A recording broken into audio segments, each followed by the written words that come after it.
This is One Sentence News, a daily podcast featuring 3 news stories with a sentence-long summary and 1 sentence of context apiece. I'm Colin Wright.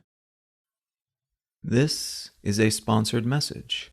Recently, I started using Anchor as my podcast host. Anchor offers benefits that most other hosts do not. It's free to use, but it also has a collection of tools that allow you to create a podcast completely within the Anchor website or smartphone app. They distribute your show to Apple Podcasts, Spotify, and all the other distribution channels without any additional effort on your part. And you can make money from your podcast without any minimum audience size. So you can use it as a more traditional podcast host like I do, but it's also got everything you need to start a podcast from scratch in one place. If you're keen to give it a shot, download the free Anchor app or go to anchor.fm to get started. It's Wednesday, April 27th, 2022. Let's talk about the news. From BBC News, Russia-Ukraine War Summary.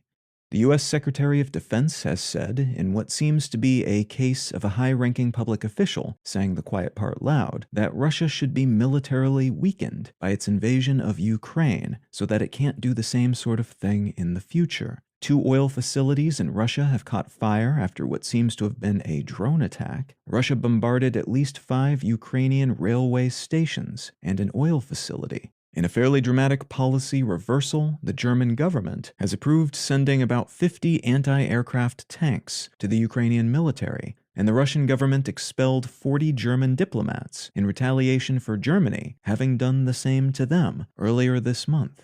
After about 3 years without an ambassador to Ukraine due to the previous one resigning over a dispute with then U.S. President Trump, the current ambassador to Slovakia, Bridget Blink, has been nominated by U.S. President Biden to become the ambassador to Ukraine, though she still needs to be approved by the Senate, and if approved, will probably be operating out of Poland until U.S. embassies open back up in Lviv and Kyiv.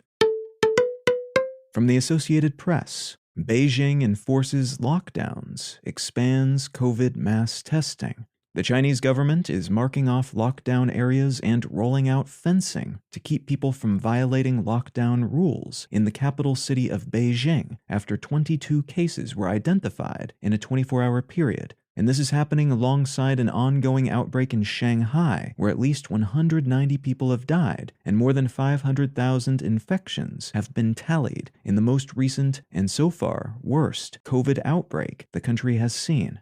This is notable in part because these new restrictions are being enforced in an area filled with rich and powerful people, and because earlier concerns that they might be applied has led to panic buying in the area over the past few days. But it's also notable because it marks a continued reliance on COVID-0 policies that have proven to be incredibly unpopular and, at least recently, ineffective in other cities where they've been used, to the point where even the country's famously assiduous online censorship force has had trouble scrubbing the local splinter of the internet of protests and videos of citizens harassing government officials for, they claim, locking people up and not providing them enough food, among other complaints.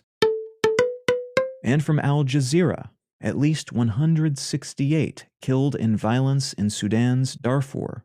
A Sudanese aid group has said that at least 168 people were killed in clashes between Arab and non-Arab groups in Darfur late last week. This part of Sudan calmed down a little when a peace treaty was signed between the Sudanese government and rebel factions in late 2020, but military conflicts between rival tribal groups continue and periodically result in high body counts. In this case, a large number of wounded people at a hospital were reportedly killed by members of a government-backed militia called the Janjaweed, and those killings were followed by the burning of several villages.